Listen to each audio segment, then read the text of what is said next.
Nabi bagaikan mengeluarkan satu rambut itu yang sangat halus, tipis dari adonan tepung yang luar biasa lunaknya. Makanya kata Allah, orang-orang baik itu sebelum pulang ditampakkan surganya. Ada orang-orang kata Allah dan kata Nabi, kata Rasulullah, di alam kubur bahkan nanti di akhirat ingin kembali ke dunia karena ingin memperbaiki amalnya, dan mereka tidak punya kesempatan.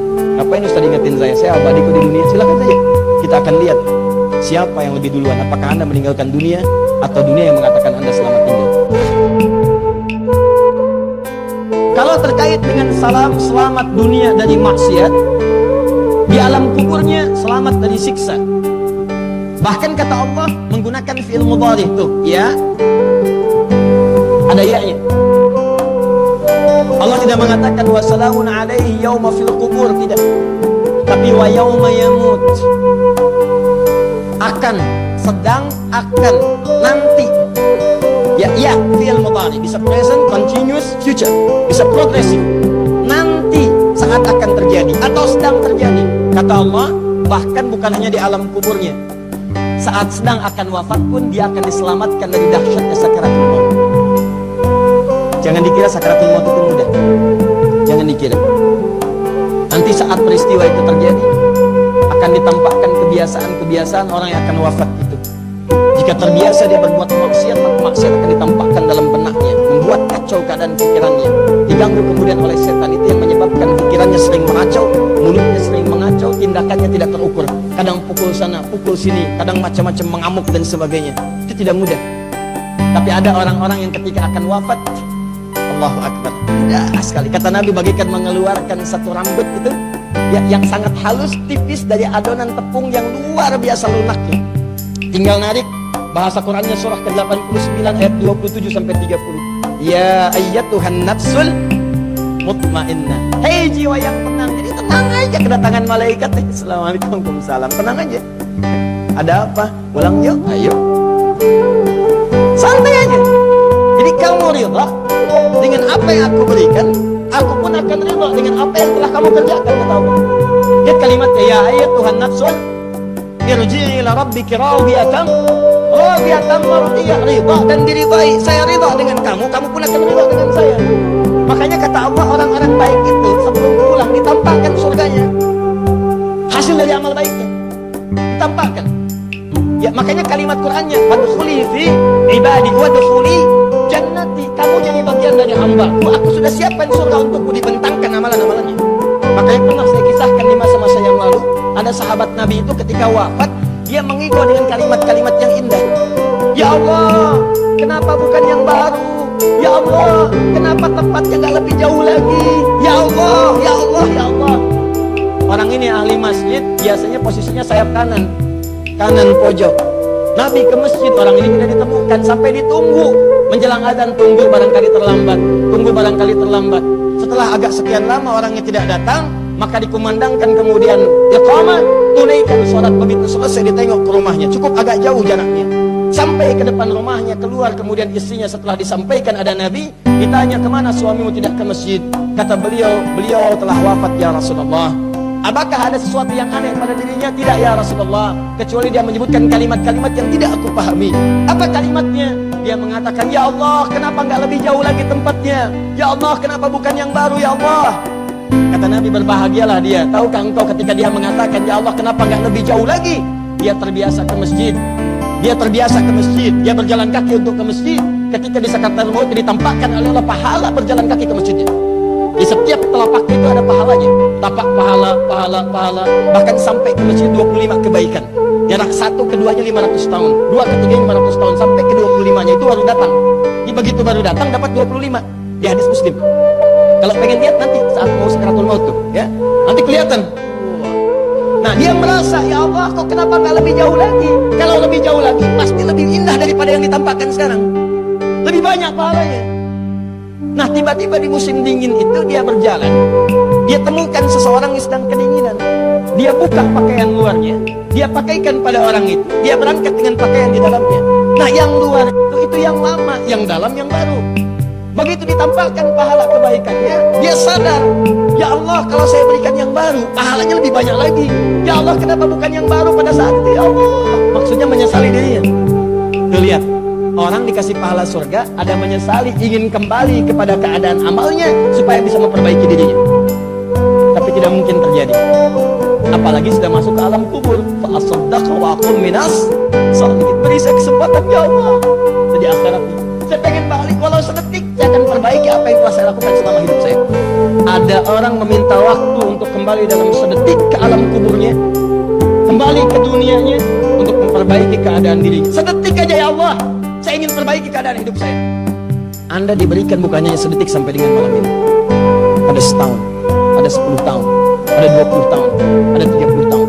Saya katakan pada Anda kalimat saya yang sangat penting ini. Ada orang-orang kata Allah dan kata Nabi, kata Rasulullah di alam kubur, bahkan nanti di akhirat ingin kembali ke dunia karena ingin memperbaiki amalnya, dan mereka tidak punya kesempatan. Anda sampai malam ini masih punya kesempatan untuk berubah. Kalau kalimat Anda kali ini belum mampu membuat Anda berubah sampai dengan malam ini, maka dengan cara apa lagi Anda mesti diingatkan bahwa suatu saat Anda pasti akan berpulang. Dan kita yakin kita akan meninggal. Silahkan, kalau Anda tidak akan meninggal, silahkan. Anda santai-santai aja. Ngapain Ustaz ingetin saya abadi kok di dunia? Silahkan saja. Kita akan lihat siapa yang lebih duluan. Apakah Anda meninggalkan dunia atau dunia yang mengatakan Anda selamat tinggal? Ya, ada yang seperti itu. Nanti alam kuburnya lebih hebat lagi. Nanti saya turunkan ayatnya. Jadi begitu orang ini tampakkan kenikmatan sakaratul mautnya, begitu sampai di alam kuburnya langsung nikmat itu turun tuntas. Jadi belum surga, baru pendahuluan aja. Ya. Masuk datang sampai hebatnya, saking gembiranya dengan nikmat itu, dia kata Allah ya, kalau bisa, ini bahasa Quran, kalau bisa dia akan kembali pada keluarganya yang kelihatan sedang sedih. Ada yang menangis. Kalau mampu dia akan katakan, kamu gak usah nangis, kamu gak usah sedih, kalau bisa kamu kesini nyusul. Di sini itu lebih enak daripada apa yang kamu kerjakan sekarang. Kamu kerja capek, berangkat pagi gelap, pulang gelap. Saya pulang kok ditangisin. Kamu yang harusnya menangisi diri kamu sendiri. Saya tuh enak di sini. Kalau bisa kamu cepat nyusul di sini. Gak ada kerja lagi, gak ada capek lagi, gak ada sholat lagi. Sekarang tinggal menikmati apa yang telah kau katakan padamu saat hidup dulu. Nanti ayatnya ada.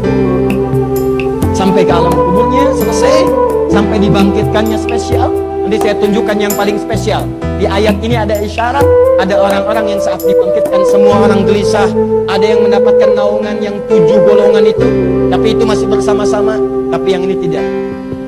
Yang ini dia punya payungnya sendiri.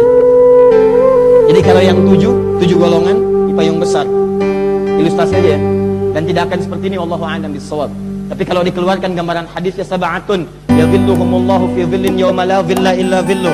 Ada 7 golongan dinaungi di akhirat nanti. Ya awas dengan satu naungan yang besar. Zillatun, naungannya disebut dengan midhallah. Sekarang bahasa Arab sekarang midhallah disebut dengan payung. Ada payung besar, tenda. Tuh di luar ada tenda. Tenda itu hanya akan menaungi 7 golongan saja. Saat yang lain kepanasan, keringat kemudian mengalir, naik ke atas, sampai sudah baunya sudah tidak tahan. Ya, gerahnya bukan cuma gerah. Semua orang diilustrasikan dalam riwayat-riwayat yang sahih. Semua sudah cepat pengen dihisap.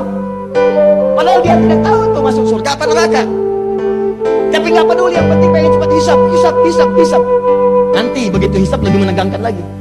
Jadi tatkala orang itu tegang, keluar keringat, takut macam-macam, gelisah, minta syafaat ke Nabi Adam, Nabi Nuh, terus sampai ke bawah, sulit ditemukan. Semua mereferensikan Nabi Muhammad. Semua mencari, minta ya Allah hisap sekarang. 7 golongan santai aja. Kenapa tuh? Iya, ribut amat ya. Iya, si amat aja nggak ribut. Iya. 7 golongan. Al-imamul adil, imam yang adil. Syabun kana qalbuhu muta'alliqun bil masajid.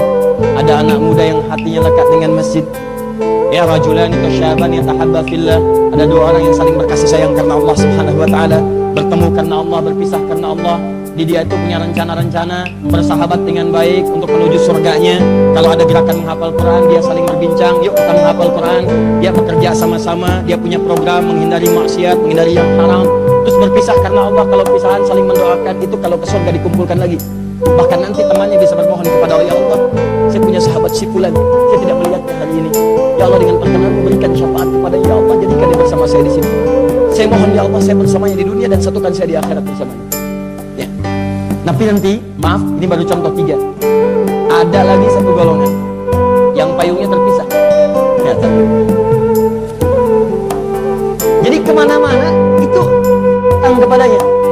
di tenda nih ya.